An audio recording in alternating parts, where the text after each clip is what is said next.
just cozy up to us. We've got your back. And the country ends up destroyed.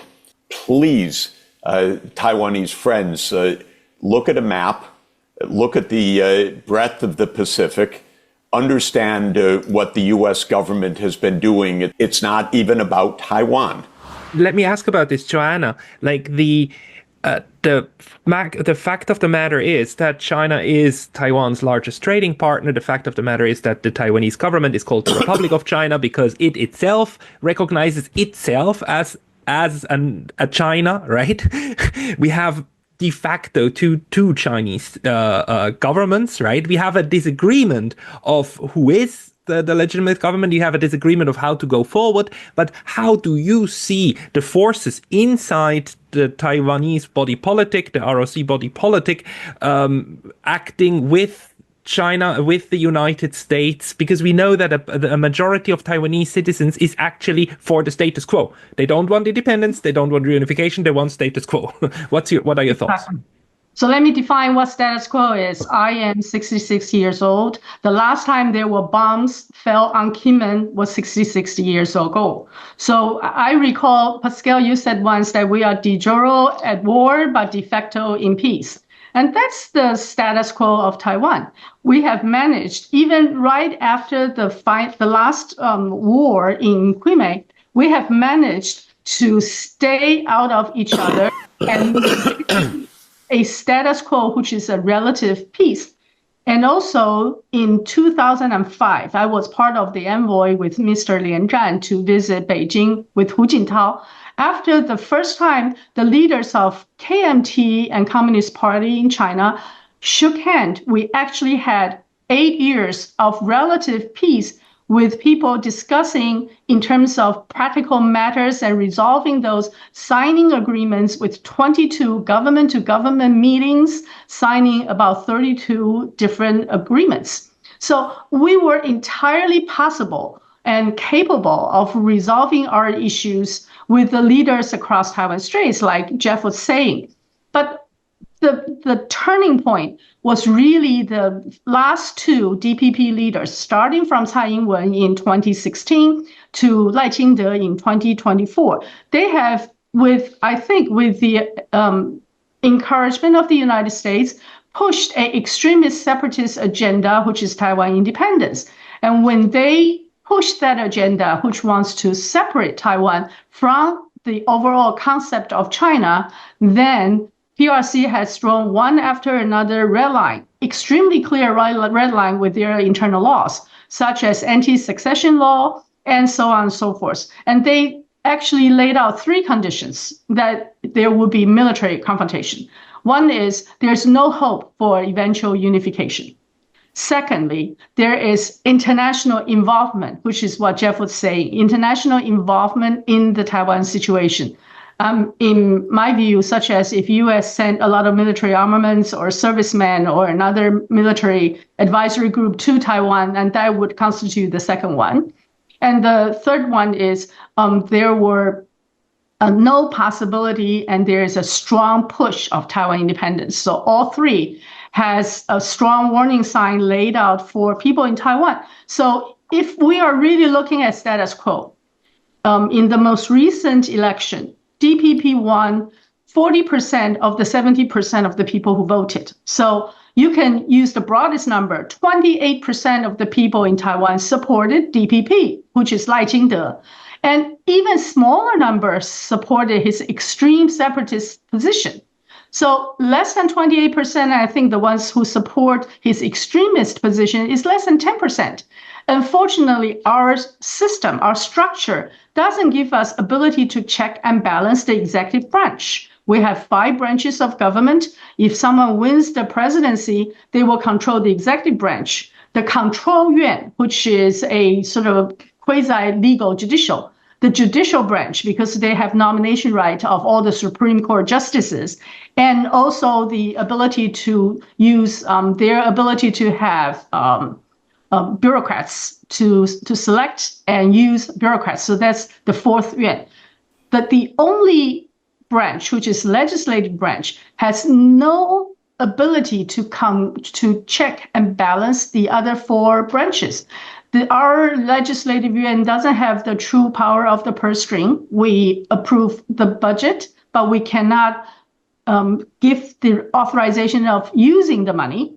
We don't have investigation rights. We don't have congressional hearing. We cannot hold people contempt of the Congress. So we have very handicapped legislative branch that will have no ability to balance whatever the executive branch leader wants to do. And that is a very real situation of our inability to fight letting this DPP separatist agenda. He can say anything in January 1st, May 20th, which is his inauguration date, and October 10th, which is our National Day. All three speeches send extremely strong signals to PRC, and PRC will interpret his three speeches and decide what they would do to Taiwan. Jeff, when you hear this, I mean, do you know anything about the way that the United States government, the Biden administration, the incoming Trump administration are officially or unofficially liaising with the DPP? I mean, there is a representative office, right, of Taiwan in Washington, a de facto embassy, even not although not de jure. I was there once, a beautiful building because it used to be the Chinese embassy, right? It's the keynotes. It's huge. But how do you think behind the scenes the liaising is happening at the moment? Well, they don't need the building in Washington for liaising. They have plenty of ways to liaise. And this is a relationship of the deep state. That is the intelligence security services, the Pentagon, the military, the national security agencies, the NSC and the White House. This is strategic from the U.S. point of view. I can only say to the Taiwanese friends, again, remember the adage of Henry Kissinger, to be an enemy of the United States is dangerous, to be a friend is fatal. And what Kissinger meant is you get too close to the U.S. and all its glib promises and you get destroyed. And the United States has done this repeatedly. Just cozy up to us, we've got your back. And the country ends up destroyed. And so please, Taiwanese friends, look at a map, look at the breadth of the Pacific, understand what the U.S. government has been doing. It's not even about Taiwan. The U.S. policy is about China. When China became as successful as it has been, which in my view is a great tribute to the people of China and a great benefit for the world, by the way, because it is wonderful when a great civilization of 1.4 billion people achieves economic success and advancement of technology and is able to benefit and share that with the rest of the world through international trade and finance and investment. This is a good thing, not a bad thing. But in the U.S. point of view, where there are winners and losers rather than people who benefit from a higher living standard, but everything is viewed as us versus them, China's rise became a, quote, bad thing. Now, it's important to understand, in this context, Taiwan is a piece of this puzzle. Taiwan is not a primary objective of the United States. The objective of the United States is beat China, be number one, keep China down. And Taiwan has its role in all of that. Divide China, weaken China, surround China, build up the military around China. Again, from a military point of view, control Taiwan to limit China's freedom of navigation, its access to the Western Pacific, or its freedom of navigation for its essential sea lanes in the South China Sea, and so forth. And we have people coming into the new Trump administration who write articles and books that China's trying to take over the world. So we absolutely need to confront China, and Taiwan's a critical piece of us confronting China's desire to take over the world. This stuff is like comic books. Yeah, it's like a Hollywood script. China's trying to take over the world. But by the way, the motivation is China's 20% of the world economy. And now Asia is 50%. Well, if China's 20% and we leave it alone, it will control the whole 50%. And then by controlling the whole 50%, it will control 100%.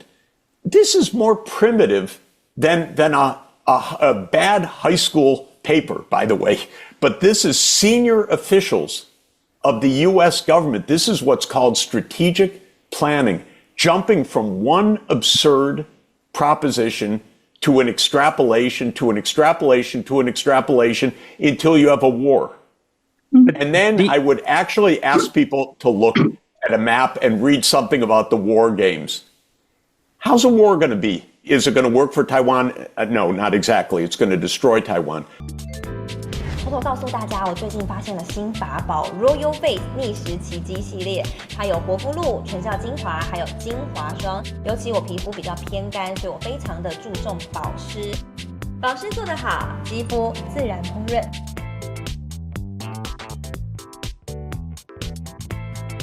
提亮肤色更年轻，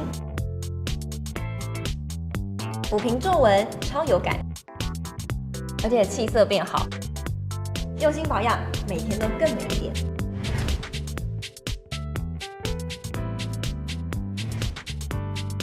美吧。